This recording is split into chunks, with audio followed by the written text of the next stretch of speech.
Tengan todos ustedes un muy buen día.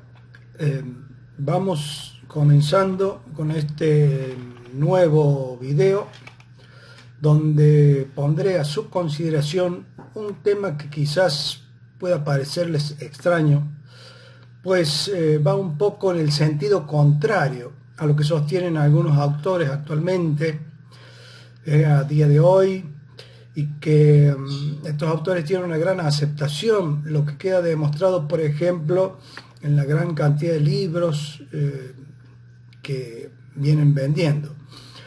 Un ejemplo sería el escritor israelí Yuval Noah Harari, quien tiene en su relato una clara postura supremacista del ser humano respecto a los animales, y afirma en sus obras tales como Sapiens, de animales a dioses, u otra obra que es Homo Deus, donde, como decía, afirma que el ser humano tiene ciertas características que lo han posicionado como el rey de la creación, explicando cómo una serie de cambios realizados al azar por la especie humana a lo largo de su historia, esos cambios, como digo, lo han posicionado por encima del resto de organismos en el planeta.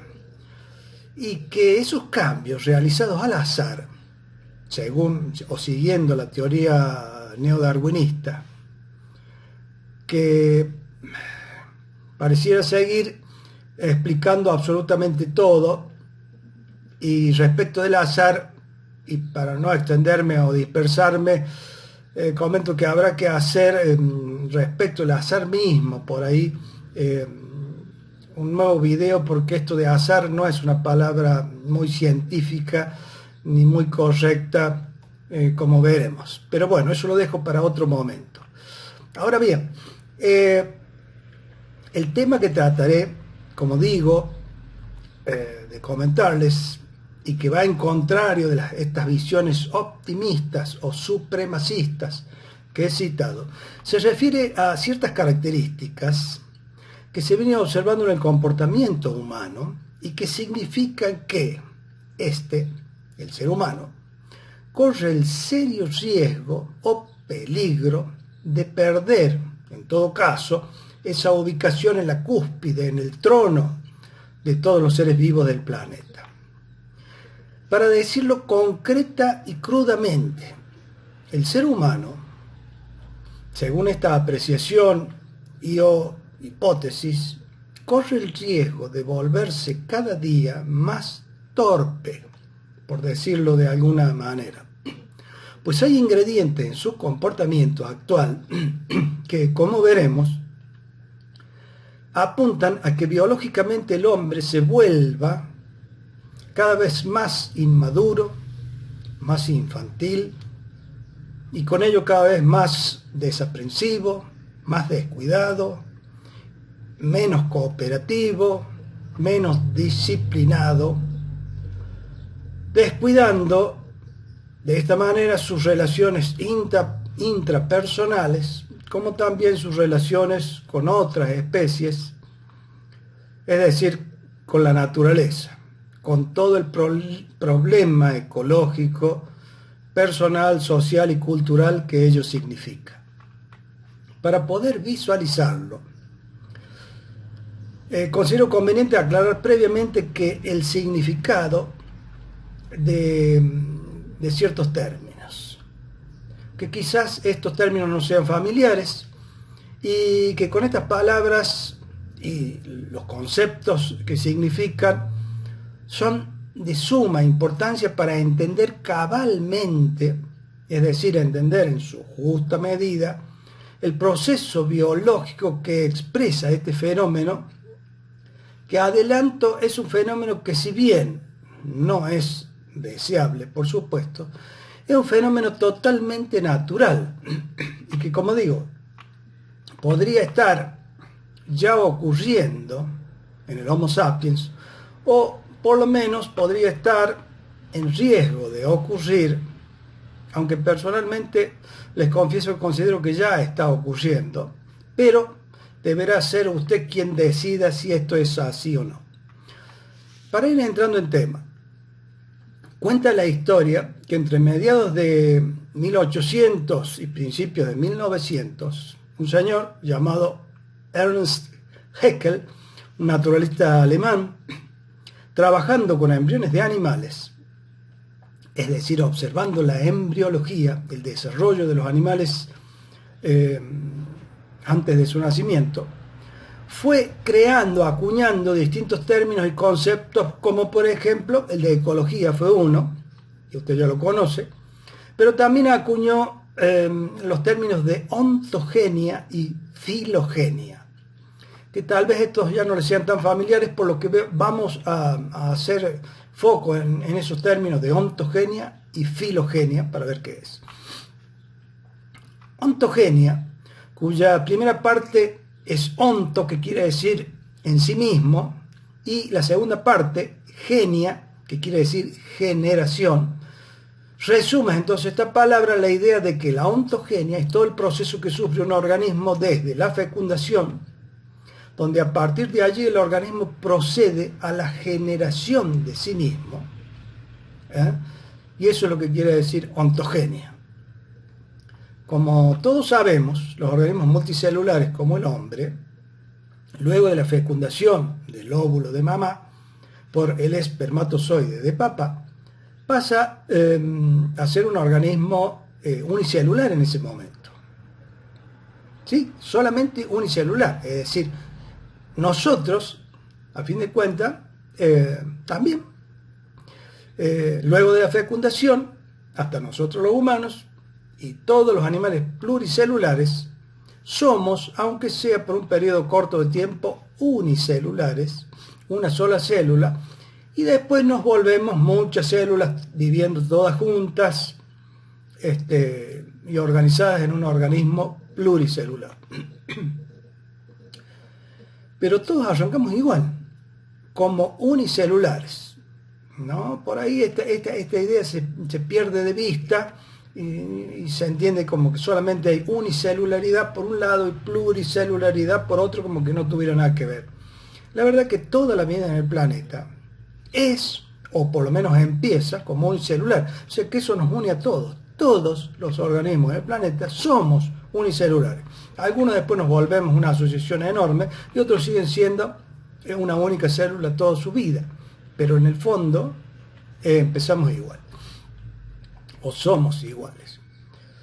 Pero volviendo a Haeckel y a la ontogenia y la filogenia, ontogenia era la generación entonces de sí mismo desde una sola célula hasta el nacimiento. Dicho de otra forma, la ontogenia es la historia propia de cada individuo. O sea, esa historia desde una sola célula hasta billones de células, como en el caso del ser humano, donde hay una especialización de células enorme, como células musculares, nerviosas, células del hígado, del corazón, páncreas, riñones, etcétera, etcétera. Toda esa historia de cambios, por así decirlo, la cuenta la ontogenia.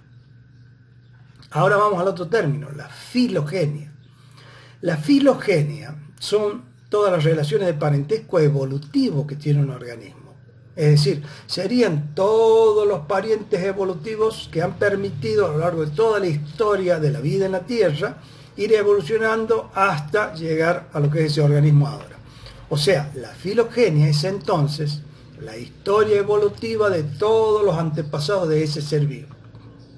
Y según este autor, Haeckel, la filogenia es entonces la recapitulación que hace el embrión de toda esa historia evolutiva de la especie. O sea, él afirmaba que cualquier animal, vamos a tomar el mamífero por ejemplo, el hombre, iniciaba como una sola célula, pero después el embrión pasaba sucesivamente por ciertas etapas que iban recordando o recapitulando primero a los peces, luego una cierta etapa de anfibio, luego otra etapa de reptil, para posteriormente tomar las características, por ejemplo, en el caso de humano, ¿no? De un mamífero, un ser humano. O sea, vamos a comentar en la siguiente visualización, donde hay una lámina que fue de las que elaboró Haeckel, y donde, como les digo, este naturalista alemán, ahí están, son dibujos de él, ilustraciones, donde en la primera línea lo que ven son embriones donde son todos muy, pero muy parecidos a ellos. Esos embrioncitos, cuando uno los mira ahí, son prácticamente iguales entre sí. En cambio, una vez que se desarrollan y cuando vemos ya la fila de abajo, fíjense cómo primero hay un pez, después hay un anfibio, lo que sigue acá es una tortuga, un reptil, donde hay, lo están viendo, luego se ve un pollo o un ave, el otro embrioncito termina siendo, en este caso, un lechón, un cerdo, el que sigue sería de una vaca, el siguiente el de un perro y finalmente el embrión humano. Ahora, si bien son bien distintos, cuando uno vuelve a la primera línea, lo que está viendo son embriones completamente parecidos entre sí, y que luego de pasar por algunos cambios donde ya se va viendo esa diferenciación, esos embriones que, como digo, aparecen muy parecidos, se van diferenciando en distintos organismos. Es decir, con esto lo que se visualiza es que la embriología es como que, como decíamos por ahí recién, arrancamos todos iguales y va ocurriendo una diferenciación, una clara diferenciación de los distintos organismos. Bien, prosiguiendo diremos que, y para hacer ya una especie de resumen, para Haeckel, la ontogenia, que es la historia que vive el animal desde la fecundación hasta el nacimiento, recapitula, es decir, repite, vuelve a transitar, por decirlo de alguna manera, la filogenia, que es toda la historia de ese organismo, toda la historia a través de millones y millones de años, de sus antepasados. Y toda esa repetición o recapitulación lo hace en muy pocos meses, en muy poco tiempo, como sería en el caso del hombre, que en 9 meses estaría de alguna manera recapitulando esos millones y millones de años. Ahora bien, y como en toda historia humana, a Haeckel se lo denunció de haber forzado sus embriones, o sea, esas ilustraciones, es decir, haber realizado, como les decía, dibujos o ilustraciones no tan reales, y porque ello significaba al final que había hecho trampa de alguna manera, y que sus conclusiones eran exageradas, por lo que de alguna manera o en alguna medida y pasando el tiempo se lo terminó desacreditando. Sin entrar en el debate, diré que es posible que exista cierta razón en las críticas, pero lo rescatable del trabajo de Haeckel es que a día de hoy todos los investigadores prácticamente están de acuerdo en que es la etapa embrionaria, esa etapa de desarrollo acelerado, es la que tiene la clave o el secreto de cómo cambian los seres vivos, cómo evolucionan los seres vivos o cómo se transforman en otros organismos. Como prefiero afirmar yo el término transformación más que evolución. Si un embrión cambia por alguna razón su plan de construcción, podría derivar en otro organismo totalmente distinto. Pero también es cierto que ese cambio debería darse simultáneamente en muchos organismos de la misma especie a la vez. Y recién allí podríamos hablar entonces de aparecer una nueva especie, un nuevo tipo de organismo o un salto evolutivo. Ello no se ha podido observar nunca, hay que decirlo, pero los tiempos de millones de años en que parece moverse la vida en el planeta son extremadamente largos para que nosotros en solo 2000 años, o peor aún, o en solo 400 años, donde se hace, digamos, ciencia, investigación, hubiéramos tenido esa posibilidad de observarlo. Es muy pequeñito el tiempo en el que nosotros estamos observando esos fenómenos.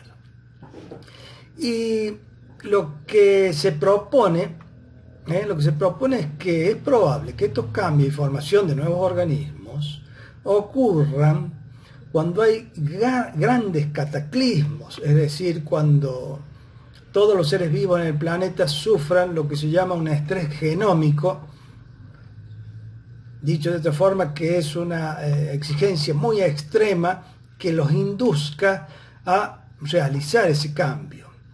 Es solo esto, bueno, una hipótesis, pero es tan válida como la generalizada creencia darwiniana de que pequeños cambios al azar y durante mucho tiempo termina desembocando en el cambio, y todo ello gracias a alguien que es la selección natural, haciendo en este caso que aparezcan nuevas especies. Pero esta última opinión, que al final es la hegemónica, la que se acepta como la verdad, pero no es nada más que una hipótesis o una teoría más. Como decía, esta última tiene el inconveniente de que debería haber en los restos fósiles enormes cantidades de organismos con características intermedias, es decir, muchos organismos en transición de unas especies a otras, porque serían esos que están haciendo esos pequeños cambios para llegar de una especie a otra, porque como se afirma, estos pequeños cambios a lo largo de millones de años son lo que termina desembocando en otra especie. Pero hay millones de años donde tiene que haber millones y millones y millones de organismos intermedios. Y no se han encontrado para nada los restos de esos organismos intermedios. No los hay. Pero continúo. Otros dos términos o conceptos que son cruciales, pero cruciales, ahora sí, para entender el peligro que corre el ser humano actualmente son neotenia y paedogénesis. Vamos a verlo juntos, pues. La neotenia es el fenómeno biológico que presentan algunos animales por el cual persisten en ellos caracteres larvarios, es decir, caracteres juveniles. Es como que no maduran, pero a su vez, y por paedogénesis, ese fenómeno biológico llamado paedogénesis es que el organismo, no obstante ser neoténico, puede desarrollarse sexualmente y puede reproducirse. Dicho de otra manera, la neotenia impide que un organismo adquiera la forma adulta de su especie, y la paedogénesis lo que hace es permitir que, no obstante quedar con ese aspecto juvenil, no desarrollarse, no madurar, sí pueda madurar sexualmente y reproducirse. Ante ello, estos organismos serán distintos a sus padres y, no obstante, podrán tener hijos, y esos hijos también serán diferentes o distintos a los que eran sus abuelos. Así que con este concepto de neotenia y paedogénesis, esto de retener caracteres juveniles y poderlos pasar a la descendencia, ya podemos, equipados con estas conceptualizaciones, ir al grano y por fin, ¿no? Dirán ustedes. Bueno, vamos a darles un primer ejemplo. Aquí tenemos lo que es una salamandra, por un lado, y un axolote por el otro, como se ven en las imágenes. La salamandra es un anfibio que se parece, se suele confundir con un lagarto, pero los lagartos son reptiles.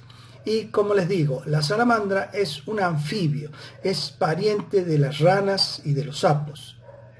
Bien, la salamandra, al igual que los sapos y las ranas, tiene una etapa de desarrollo que es una etapa larvaria, O sea que nosotros le decimos comúnmente la etapa de renacuajo, ¿eh? Es ese clásico renacuajo de sapos y ranas que en el equivalente del larvario de la salamandra es el axolote. Ahora bien, cuando un renacuajo, sea una larva o un axolote de salamandra, tiene neotenia, es decir, no termina de desarrollarse como adulto, como salamandra, queda nomás como larva o queda juvenil, y eso es lo que ustedes ven y que se llama, como decía, axolote o ajolote, y que en algunas especies de salamandras, estas larvas neoténicas, estos axolotes, tienen desarrollo sexual y se reproducen, y ante esto, como es muy fácil de apreciar, los adultos, que son las salamandras, son muy, pero muy distintos a los organismos neoténicos, los axolotes. Y si estos últimos, como decía, se reproducen, terminan generando algo completamente distinto a los adultos, o sea, es como que es una especie diferente. Máxime que los axolotes, los axolotes viven todo el tiempo en el agua, en cambio las salamandras viven fuera del agua, o sea que sería directamente ya una especie distinta. Bueno, hasta ahí con las salamandras. Ahora vamos a los primates. Que para que se entienda un término que puedan entender todo, primates son los monos. Y dentro de los primates están los homínidos, que los homínidos están integrados por el grupo de los humanos, los orangutanes, los gorilas, los chimpancés y los bonobos. Cuando uno mira detenidamente a un chimpancé, observa claramente que es bastante diferente a un humano. Eso es claro, es obvio, diríamos, ¿no?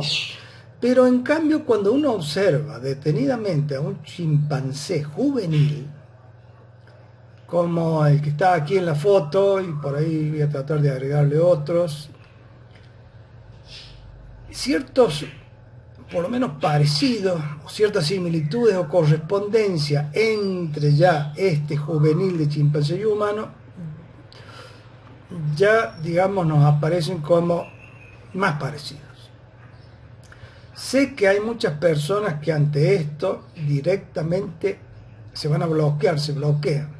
Su cerebro se cierra, descartan de plano toda la argumentación, ante lo cual me adelanto a pedirle que trate de no bloquearse, puesto esto que estoy presentando acá no tiene ninguna pretensión de verdad.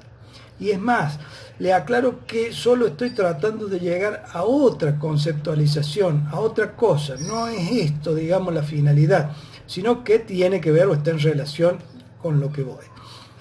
Pero es del caso repasar, como digo, estas hipótesis de cómo, porque esto es una hipótesis de cómo podría haber aparecido, ¿no? o haberse generado los seres humanos.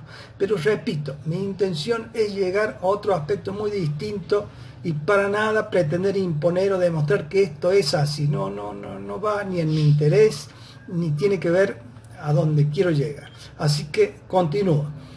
Los chimpancés adultos, fíjense que son bien peludos, pero las crías jóvenes no lo son tanto. Son casi así como los humanos. Los chimpancés adultos son de piel bien oscura y sobre todo gruesa, pero en los jóvenes chimpancés su piel es en zonas y en general bastante más clara y más delgada, así como la de los humanos. Los chimpancés adultos son kilo por kilo muchísimo más fuertes que los humanos. En cambio, las crías tienen una musculatura y una fuerza que es mucho más similar a lo de los humanos adultos. Los chimpancés adultos tienen una mandíbula mucho más grande y extendida hacia adelante, algo que se llama prognatismo, En cambio, las crías de chimpancé tienen una conformación mandibular muy similar a la de los humanos. Y así sucesivamente, pero para no extenderme solo diré que si un juvenil de chimpancé tuviese desarrollo sexual bien prematuro y pudiera reproducirse, sus hijos, digamos que su hijo también mantuvieran esas características, lo que terminaría ocurriendo es que aparecería una especie distinta de los del chimpancé, pero que sería bastante parecida a la de los humanos, sin que haya sido así el origen de los humanos. Pero si un chimpancé juvenil, por neotenia, es decir, retener esos caracteres juveniles, pudiera reproducirse, lo que terminaría saliendo ahí sería una especie muy parecida a la de los seres humanos. Eso, digamos, es lo que saldría de allí. Y todo esto nos lleva a lo que el célebre naturalista Stephen Jay Gould, uno de los divulgadores científicos más prestigiosos, dijo: el hombre, en cuanto a su desarrollo corporal, es un feto de primate que ha alcanzado la madurez sexual. Pero esto no es todo. Vamos ahora a lo que ha pasado con los perros. Atente acá.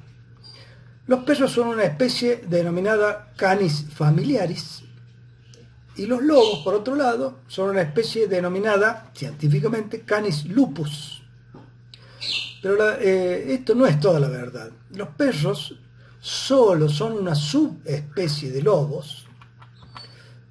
Por eso se ha convenido en llamarla más correctamente a los perros Canis lupus familiaris, una subespecie de lobo y no una especie distinta.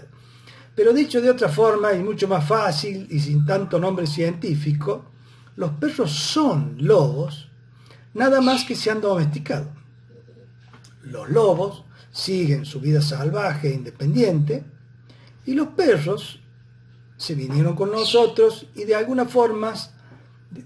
manera nos domesticamos recíprocamente entre perros y humanos. No solamente ha sido de ellos hacia nosotros, sino en alguna medida nosotros hacia ellos también. Pero bueno, este tema es largo y no quiero dispersarme, pero eso es lo que ha ocurrido con los perros. El perro es un lobo, nada más que un lobo que se domesticó. La cuestión es que minuciosas y largas investigaciones, muy buenas investigaciones, han determinado que el perro es solo una variedad neoténica del lobo. Es decir, es un lobo con neotenia, un animal que retiene los caracteres juveniles, no termina desarrollándose como adulto. Repito de nuevo, el perro es un lobo que por neotenia mantiene caracteres juveniles toda su vida. Un lobo, mientras es juvenil, mientras es chiquito, es juguetón, es de buen carácter, pero a medida que se vuelve adulto, va adquiriendo características que lo hacen más fuerte, más desconfiado, más independiente, más agresivo, etcétera, etcétera, más un lobo. En cambio el perro, dada la cercanía y la coevolución con el hombre, detiene ese crecimiento del lobo a la altura de juvenil y queda así como son todos los perros. Muy fiel al hombre, muy juguetón, tiene ciertos comportamientos de defensa y de agresividad, pero nunca son como los del lobo. Y un dato más. Se ha establecido que debido a esa neotenia, esa retención de caracteres juveniles del perro, y por lo tanto su consiguiente domesticidad, su cerebro ha perdido en ese proceso por lo menos de un 10 a un 12% de la masa encefálica del cerebro, ¿no? Es decir, ha perdido cerebro, el cerebro se ha achicado, en una palabra. Si fuera lobo y se desarrollara como lobo, su cerebro crecería más, pero no lo hace.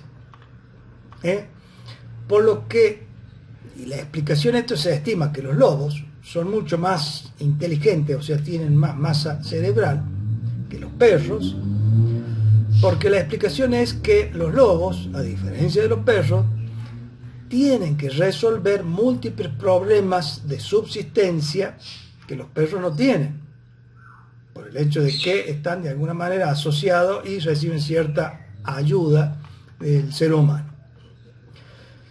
Y para no extenderme más, quiero ir a la hipótesis, a lo que planteo acá, sin pretensión de ser dueño de la verdad, de que concretamente los humanos de estas últimas generaciones, donde la tecnología ha venido en un montón de sentidos facilitando cada vez más todo esfuerzo, sea un esfuerzo físico, sea un esfuerzo mental, y volviendo poco atractivo toda necesidad de que los humanos desarrollemos destrezas que demanden disciplina, constancia, esfuerzo, paciencia, voluntad, renunciación actual a la gratificación futura, etcétera, etcétera.